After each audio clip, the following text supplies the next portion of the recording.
Olá pessoal, sejam bem-vindos à nossa última aula. Essa aula ela vai ter um caráter prático em relação às outras aulas. Em um primeiro momento, iremos tratar sobre os conceitos em relação ao que seja regressão linear e como que ela vai aplicar na validação de mapas acústicos. Em seguida, a segunda parte da aula ela consistirá em uma demonstração rápida e simples no software Excel de como que a gente vai fazer esse procedimento de validação. Então, como que vai funcionar o procedimento de validação dos mapas acústicos?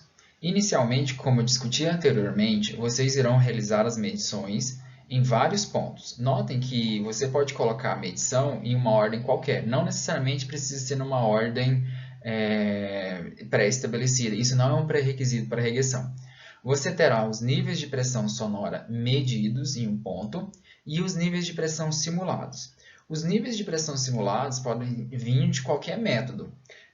Como no laboratório nós temos os softwares especiais, no caso o SoundPlan e o Predictor, geralmente esses pontos virão dos receptores configurados neles.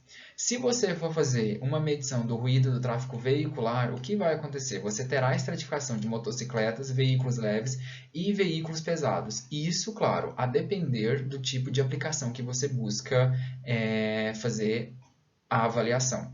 De forma geral, estaremos interessados em buscar uma relação entre os valores medidos e os valores simulados, para que assim no futuro possamos realizar uma extrapolação, ou seja, criamos o nosso mapa está validado.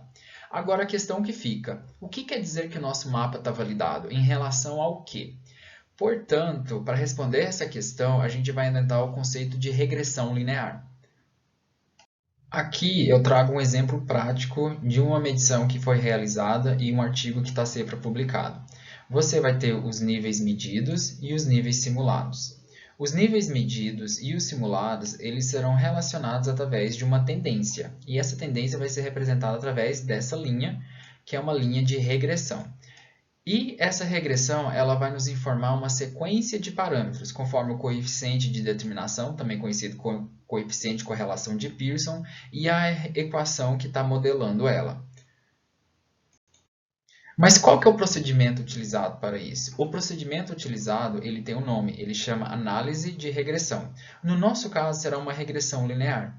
Essa análise de regressão, ela nada mais é do que busca estabelecer uma relação entre variáveis e estimar os parâmetros dela. A regressão linear, no nosso caso aqui, é uma regressão simples de única variável. E vamos estar interessados em buscar a estimativa de dois parâmetros. No caso, o coeficiente linear e o coeficiente angular. Esses dois parâmetros eles vão fazer a relação entre os seus valores simulados, que vai representar o nosso y, e os nossos valores medidos. Quanto mais próximo forem a diferença entre os valores medidos e simulados, melhor vai ser o nosso modelo. Isso quer dizer o quê? Que estamos encontrando uma linha de regressão que relaciona os valores medidos e simulados. O conceito de regressão ele não é utilizado como antigamente. Anteriormente, a regressão era entendida como você voltar à média.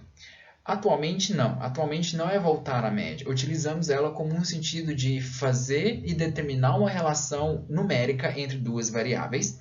Nesse caso, nós temos a variável de regressão e o regressor. O modelo específico ele busca caracterizar um modelo linear. E esse modelo linear ele vai dar uma sequência de informações, por exemplo, como a explicação da variância associada a esse modelo e como que a sua estimativa está sendo adequada ou não. Para verificar essa questão da estimativa, é de extrema importância nós entendermos o primeiro conceito, o conceito de erro ou desvio. Eu ainda adicionarei uma notação diferente, que a gente vai falar aqui um conceito de resíduo estatístico. Nada mais é do que a diferença entre o valor que você tem em um ponto de medição e o valor estimado. Se você fizer uma generalização, você vai descobrir que nem sempre o valor que foi descoberto pelo seu modelo de regressão, ele vai estar condizente com o valor real. E justamente a diferença do valor que você está descobrindo para aquele ponto com o valor medido, você vai descobrir o erro. O erro ele pode ser significante. Em que medida? Eles não vai informar qual que é a variação que não está sendo explicada pelo modelo linear.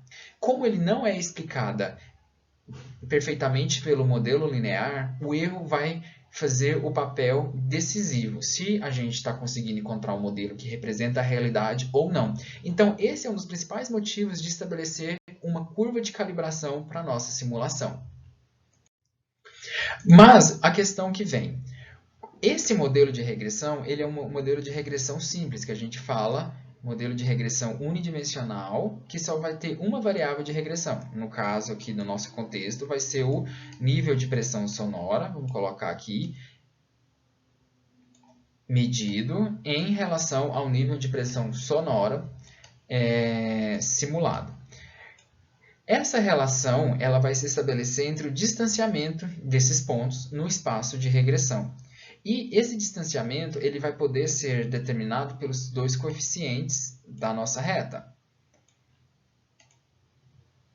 Mas, se você tem essa reta inicialmente, nós podemos obter um modelo de estimativa. Esse modelo de estimativa ele vai ser importante em qual momento? Ele vai ser importante na medida que ele vai explicar os dados aos quais não temos as medições em campo.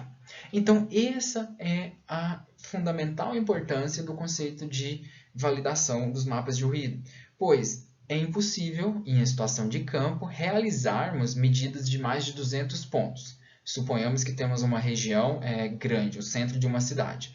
Você não vai conseguir fazer isso ponto a ponto. Você pode calcular a diferença entre os valores, mas mesmo assim, calculando a diferença entre os valores e utilizando um critério de validação como o valor da diferença não pode passar de 5 decibéis, você vai estar incorrendo em alguns erros de eletricidade e erros associados também ao conceito da não uniformidade ou da não normalidade da sua amostra. E para a gente poder contornar isso, é necessário realizar análise de resíduos sobre esse modelo estimado. Então, esse é a pedra fundamental da nossa análise para verificar qual que é a qualidade do ajuste do nosso mapa de ruído. De maneira geral, o que vai acontecer? Nós vamos ter um modelo que vai ser representado por essa reta azul. E essa reta azul ela vai falar qual que é a variação que é explicada pelo modelo e qual que é a variação que não é explicada pelo modelo. Pois você pode interpolar em determinado momento um ponto aqui no meio. Para esse ponto você não teve um valor medido de fato. Se você não teve o valor medido, como que você vai poder falar que a sua simulação está de acordo ou não? Então, esse é mais uma vez o poder da regressão, porque você está fazendo uma generalização com a sua variável e está buscando caracterizá-la em uma estimativa. E essa estimativa é justamente o modelo de regressão, o qual você busca o y. O y aqui, claro, sempre vai ser referente à simulação, ou seja, o nível de pressão simulado em um determinado ponto do receptor. Mas a única questão que a gente tem que tomar cuidado é verificar qual que é a tendência e se essa tendência está representando uma condição real ou não. Para verificar isso, a gente pode estabelecer da seguinte maneira, através do uso de coeficientes, que é o coeficiente de correlação de Pearson, ou você pode fazer uma análise de resíduos e, através do teste de normalidade desses resíduos, verificar até que certo ponto, adotando uma hipótese de normalidade, os seus dados eles estão normalmente distribuídos e em que, em certo ponto, esses dados eles não estão apresentando nenhuma concentração em uma determinada região. O que isso quer dizer? Isso quer dizer duas coisas, primeiramente. Você vai poder ter um conjunto de dados de medições do nível de pressão sonora com valores sempre maiores do que os valores medidos. Mas isso pode acontecer, por exemplo, em relação aos níveis a partir de 70 decibéis. Você vai ter que avaliar se essa é uma condição boa ou ruim para o seu modelo. Se você está tendo um percentual, por exemplo, de sua amostra com mais de 90% dos valores acima de 70 dB, e você verificou que os valores acima de 70 dB estão tendo uma diferença entre o valor medido e o valor simulado considerável, o seu modelo não pode ser dito como um modelo que foi validado. mesmo considerando que eles tenham um alto coeficiente de correlação. Mais à frente eu irei mostrar para vocês por que isso pode nos induzir a erro quando estamos aplicando isso na validação dos mapas de ruído. Mas, então, isso deve ser relacionado também, a certo ponto, como o erro padrão da estimativa. Mais à frente, na aplicação prática, eu irei demonstrar para vocês como que esse erro padrão da estimativa pode ser tratado. Você pode realizar inicialmente testes de hipótese para verificar se essas variações que não são explicadas pelo modelo linear são de fato significativas e que essas diferenças são em relação ao seu modelo uma pequena amostra e que dessa forma você pode descartar. Porque o que pode acontecer, é o que a gente não vai discutir aqui, podem existir alguns outliers, ou seja, alguns dados fora da distribuição, e não será por causa de um outlier e uma localização específica do seu mapa de ruído que você vai ter que desvalidar todo o seu mapa. Mas atenção, isso quer dizer que está tendo algum problema no seu mapa, ou a sua modelagem não foi realizada de forma coerente e você vai ter que ajustar os parâmetros da simulação. Mais uma vez, o que tem que ficar claro? Você está ajustando os valores de uma simulação computacional. Você vai ajustar essa simulação até um determinado etapa. Você não vai ou não pode, é o que recomenda-se, gerar uma simulação que vai bater perfeitamente com o dado que está medido. Primeiro, por quê? Porque você perdeu a capacidade de generalização. O que isso quer dizer? Quer dizer que o seu modelo linear ele não vai estar representando a realidade e se você dá uma entrada X, por exemplo, a entrada Y, que no caso é o nível de pressão sonora simulado, não vai ter relação nenhuma com a realidade na medida que ele pode gerar um valor completamente distoante. Então, esse é mais um motivo para poder estudar a regressão linear e a curva de calibração nos mapas de ruído. Mas o modelo de regressão linear ele pode ser encarado da seguinte forma. Nós teremos o coeficiente de determinação, que ele nada mais é que vai falar como a variação dos pontos em relação a uma curva média, como que isso está comportando. Ou seja, nada menos do que um resíduo padronizado. Além disso, esse dado que nós estamos coletando em campo, nós temos ele, que foi aqueles dados que eu mostrei lá no segundo slide. Esse dado ele será útil, mas ele vai ter uma pequena parcela de contribuição no nosso modelo. Em que medida? Você está utilizando ele para descobrir sua reta. A questão que fica é, eu posso utilizar uma variável que eu não tenho dado, por exemplo, um dado de 60 dB, e eu quero descobrir qual que vai ser a estimativa no valor y. E eu deixei um dado que foi fora da amostragem. Por exemplo, você não colocou esse dado no seu mapa de ruído. Se você verificar, por acaso, que a variância, ou seja, a dispersão entre os valores que você deixou fora da amostra em relação aos valores que você colocou na amostra, eles tiverem uma dispersão alta, isso quer dizer que, mais uma vez, seu mapa de ruído não está garantindo uma boa generalização. E você vai ter outra fonte de variação. E essa fonte de variação é mais estatística. Ela vai ser considerada simplesmente como uma reta paralela ao eixo X, no qual você vai tirar a média dos elementos. O que isso pode acontecer? Vocês concordam comigo que, na maioria das vezes, eu irei medir os níveis de pressão sonora, eles vão estar concentrados em um determinado nível. Exemplo, não necessariamente isso vai acontecer na realidade, 55 decibéis. Eu realizei as medições em 20 pontos. Em 5 pontos apareceu que estava no nível de 55 decibéis. Essa ponderação ela tem que ser realizada no seu modelo de regressão linear. Por quê? Porque senão você vai estar ponderando efeitos aos quais não existem, porque não existe variabilidade estatística naqueles 5 pontos o suficiente para caracterizar o modelo como um todo. Diante deste contexto, como que a gente vai tratar isso? A gente trata isso através do coeficiente de determinação, que ele vai nos informar essa variância, ou seja, essa variação explicada pelo modelo fundamental, pelo modelo y e pelo modelo y', que vai ser a nossa reta estimada, e pelos valores paralelos ao eixo x, que é uma consideração estatística. Esse gráfico está justamente demonstrando esses elementos para que possamos estabelecer uma notação clara dessas variâncias que são explicadas e as variâncias que não são explicadas pelo modelo. Mas como que isso é realizado? Primeiro, você precisa notar que nós vamos ter uma amostra X E essa amostra ela é uma sequência de pontos discretos no seu domínio, que a gente vai tratar isso aqui como se fosse a entrada do nosso modelo. Só que essa entrada do nosso modelo, você vai gerar uma saída, uma respectiva saída y. Se você tem um ponto que ele foi utilizado no seu sistema de medição, você vai ter um valor real da medida, por exemplo, esse valor y aqui. Se você tem um ponto que ele não apresentou na sua amostra, você vai ter um valor que é estimado pelo modelo, e esse valor estimado pelo modelo nós iremos colocar como y'. Reparem o seguinte, a dispersão dos valores gerados pelo modelo não varia em relação à direção da nossa reta. Por quê? Porque esses valores estimados pelos modelos, obviamente, eles devem estar sobre a reta y. Não existe dele estar aqui, por exemplo, em cima, um y'. Isso não existe. Ele tem que ser apagado do nosso sistema de medição. E, por outro lado, também, nós vamos ter o conceito do y asterisco. Ele quer dizer nada mais, nada menos do que o valor médio de toda a variação associada positivamente e toda a variação associada negativamente. Esse aqui é a variação negativa, média, em relação a esse deslocamento que a gente está fazendo aqui em x. E esse aqui é a nossa variação positiva em relação a esse deslocamento que nós estamos fazendo aqui na direção y.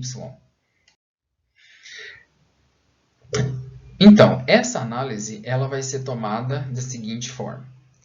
Vai ser dada pela variação total, como expliquei anteriormente, que vai ser a variação entre o valor total da minha amostra em x e o valor total da nossa amostra em y, que irá produzir o quê? Aquela nossa reta azul. Isso vai ser a variação total do nosso modelo, ou seja, qual que é aquela amplitude de variação do eixo y, que a gente sempre está tratando o eixo y. Mas existe aquela variância que não é explicada pelo modelo. Por que não é explicada pelo modelo? Inicialmente por dois motivos. Primeiro, porque nós não temos aquele dado x, ele está sendo uma extrapolação.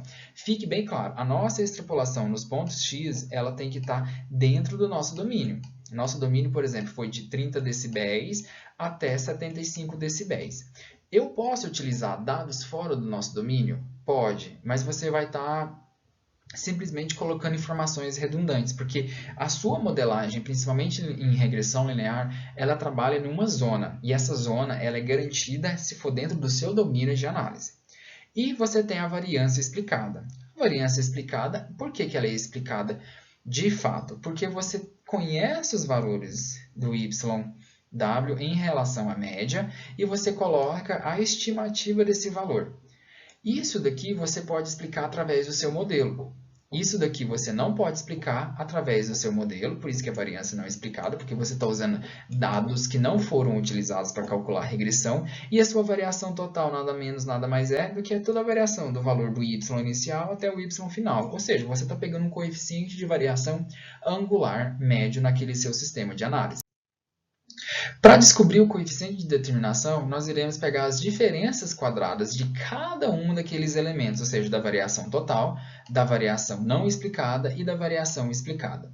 Com isso, iremos determinar o coeficiente de determinação, que ele vai ser dado da seguinte forma: pela variação total, pela ponderação da variação não explicada e pela ponderação da variação explicada. Iremos determinar a seguinte relação, que é dado pela variação total, né? pela variação não explicada e pela variação explicada. Isso tudo vai ser importante em que medida? Nós iremos descobrir um coeficiente. E esse coeficiente ele vai ser dado pela razão entre cada um desses elementos ao quadrado. Mas vejam que a nossa variação explicada ela está sendo dada em relação ao nosso sistema total. Ou seja, a nossa variação total ela pode ser descoberta pela soma da variação não explicada pela variação explicada, obviamente. Então, seguindo no modelo de regressão linear, esse vai determinar o coeficiente de correlação linear. Se vocês observarem lá no primeiro slide, tinha um coeficiente, por exemplo, agora eu estou usando de cabeça, de 0,59.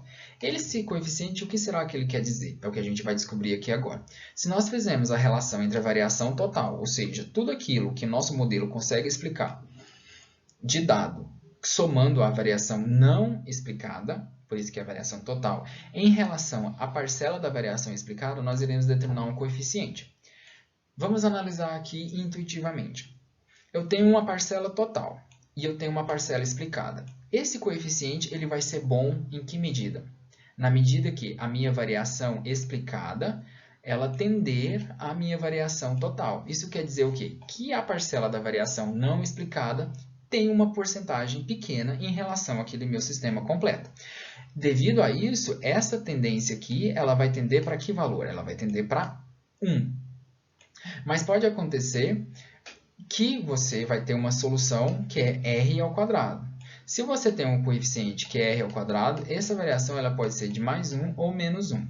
Mas na frente a gente vai dizer o que essa variação do coeficiente de determinação ela quer nos informar.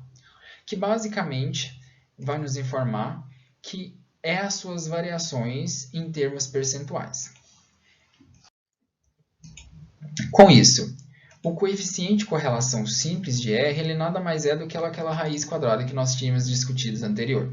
A sua interpretação é dada da seguinte forma.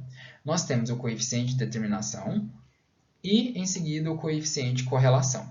O coeficiente de correlação ele vai ser ou mais 1 ou menos 1 e vai variar entre essa faixa, no caso, no seu modelo. O que ele quer dizer? Que quanto mais próximo de 1 o coeficiente de correlação for, mais alta é a relação direta, ou seja, a correlação positiva. E quanto mais próximo de menos 1, quer dizer que vai ser uma relação inversa.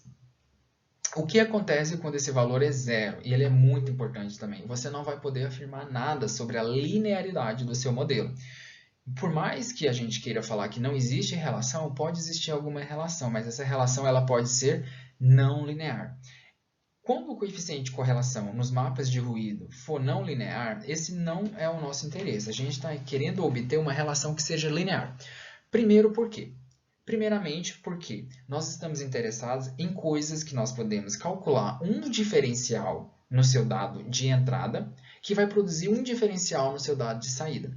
Essas diferenças você tem que conseguir obter de maneira linear, ou seja, eu variei 4 decibéis para cima, o meu modelo tem que variar 4 decibéis para cima mais um erro. Não pode acontecer depois de eu variar 4,5 decibéis e o meu modelo variar 10 decibéis. Você não tem poder de explicação direta nesse sentido. Então, esse vai ser um motivo. Nós sempre iremos tentar, nos nossos modelos de mapas de ruído, deixar que o coeficiente de correlação seja próximo a 1 ou seja próximo a menos 1. Próximo a menos 1, geralmente não vai acontecer, porque nós estamos interessados numa relação direta entre o valor medido e o valor simulado. Mas isso nada mais menos do que é uma condição mais de notação matemática. Agora que vem a situação que é interessante. Por mais que eu possa ter um coeficiente de correlação linear alto, ele pode nos enganar. Mas ele pode nos enganar não é de uma maneira, é de várias maneiras. Você pode ter, e que é uma situação real que vai acontecer com a gente, nos mapas do ruído da seguinte forma. Imagine aqui que nós temos os valores do leque medidos, né? E aqui os leques simulados. Eu vou colocar um S aqui. E nós temos uma sequência de pontos que estão aqui em cima. E apenas um pontinho aqui. Se nós realizarmos uma regressão linear, o que vai acontecer? Nós teremos claramente uma concentração de pontos nessa região e uma falta de informação aqui. Mas isso também vai nos falar o quê? Que eu posso ter um coeficiente de correlação próximo, por exemplo, a 0,9. Você vai bater o olho e vai falar assim, pô, caramba, 0,9, perfeito, o meu mapa está validado. Aí que acontece? Que esse excesso de informação nessa ponta aqui, ele está de maneira artificial aumentando o seu R ao quadrado. E esse R ao quadrado que ele é aumentado, o que vai acontecer? Ele vai fazer você gerar análises errôneas acerca do erro e considerar que um mapa que é validado, que você validou antes, ele não é validado. E como que nós vamos tratar sobre isso? E é nesse momento que a análise de resíduos, ou seja, a diferença entre os valores que você tem medidos e os valores estimados, você vai conseguir fazer uma análise sobre eles. Em primeiro momento, vamos entender o que é esse resíduo. nada mais é do que você ter um valor que era um valor de fato medido e você vai ter para esse dado x um valor estimado. Observem o seguinte, aqui eu tenho 34, que se fosse rebater aqui na reta aproximadamente, e eu tenho um valor aqui estimado, e ele está em relação à posição x aqui. Nesse momento, nós temos o quê? O valor estimado é 34, só que o valor real foi 48. Essa diferença, que é 14, é o nosso resíduo. Mas esse resíduo em relação à minha amostra do sistema completo está informando alguma coisa? É isso que a gente vai verificar agora. Essa verificação ela é realizada, primeiro, uma análise de linearidade. Se o nosso resíduo ele estiver apresentando uma certa curvatura ou um modelo que claramente tem uma tendência tanto positiva quanto negativa ou um ruído no meio, a nossa relação é relação não linear. Se a nossa relação é relação não linear, a análise de regressão linear não pode ser aplicada com sucesso. Ou seja, por mais que eu tenha um R quadrado, a minha análise está sendo uma análise errônea, uma análise incorreta. Agora, nesse segundo caso aqui agora, tem a nossa relação entre o valor do nível de pressão sonora medido em relação ao nível de pressão sonora simulado. Traçamos a nossa reta de regressão, ou seja, voltamos à média desses pontos. Se a gente verificar que o resíduo está apresentando dentro de um certo limite, geralmente a gente vai falar que é um limite sigma, associado a 1,96, que é associado a um limite de 96% de confiança. Você verifica que ele está uniformemente distribuído nessa região, então o que nós teremos? Um modelo linear. Esse modelo linear ele é de extrema importância, porque com ele você pode garantir que o seu modelo está de fato obtendo as suas devidas capacidades preditivas. Outra questão importante, que é quando a nossa variância, ou seja, a variância nada mais é do que a dispersão em relação à média, conforme você está aumentando ou diminuindo a sua variável de interesse. Mais uma vez, no mapeamento acústico, a nossa variável de interesse é a variável do nível de pressão sonora simulado em relação ao nível de pressão sonora medido. Se você está obtendo um cone de dispersão, ou seja, que foi daqueles primeiros exemplos que eu passei, suponhamos que aqui seja o nível de 70 decibéis. A partir de 70 decibéis, a gente está verificando o quê? Que a diferença entre o valor medido e o valor da estimativa da nossa regressão só está aumentando. Se isso só está aumentando, quer dizer que o nosso poder de explicação do modelo de regressão linear ele está falho, porque ele não está conseguindo, de certa maneira, ajustar os modelos para que ele consiga ponderar em uma amostra uniforme todos os resíduos. E com isso você está tendo uma concentração de valores mais altos ou mais baixos em uma certa região. E isso volta àquele caso, que você está tendo uma certa concentração de erros, que seja acima de 70 decibéis. Você não vai querer isso. E o que vai acontecer? Quanto maiores forem esses erros em uma determinada faixa, quer informar que, numa região específica do seu mapa de ruído, está acontecendo algum erro de modelagem. E, mais uma vez, a situação correta ou esperada, que não existe certo ou errado, é apenas uma análise que nós estamos realizando. Conforme você vai aumentando o nível de pressão sonora, não vai existir uma variância, ou seja, não vai existir uma variância significativa entre esses valores que você está medindo e simulando, ou seja, o resíduo acima da reta ele vai se manter praticamente constante. Isso é um fato importante. E do outro lado, que é basicamente a relação entre os resíduos deles serem dependentes ou não dependentes. Isso vai ser estabelecido pelo quê? Se você está aumentando o valor de x e o resíduo está aumentando também, isso não é bom, que ele vai cair naquele análise anterior.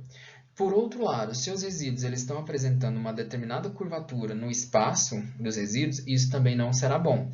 Essa curvatura, o que ela está nos indicando? Que existe uma não linearidade associada a esse fenômeno. E o que a gente espera? É que os resíduos eles sejam independentes do valor x. Se você está aumentando x, o seu resíduo não está aumentando, ele está ficando constante. Agora, a partir daquele momento que você aumenta x e o seu resíduo está aumentando, que é esse caso aqui, opa, tem algum erro associado aí. Então, eu espero que com essa aula rápida a gente já tenha conseguido estabelecer os primeiros conceitos em relação, inicialmente, à importância da obtenção da curva de calibração, o que é a curva de calibração, o coeficiente de determinação e análise dos resíduos. Isso vai se mostrar útil em campo e vocês vão conseguir observar esses casos na vida real quando forem de fato colocar a mão na massa. Então, eu agradeço a vocês a oportunidade, espero que eu tenha conseguido passar as informações de maneira clara, correta para vocês durante esse período e que também, se tiverem qualquer dúvida, porque eu estou aqui como um aluno também, vocês podem contar comigo que eu estou aqui para esclarecer qualquer coisa e qualquer eventual erro também podem vir me falar que não tem problema nenhum. Então eu gostaria de agradecer a atenção de vocês. E só para finalizar, eu irei pegar e fazer um gráfico para demonstrar para vocês no caso real daqueles nossos dados que eu tinha prometido. Mas no mais, muito obrigado pela atenção.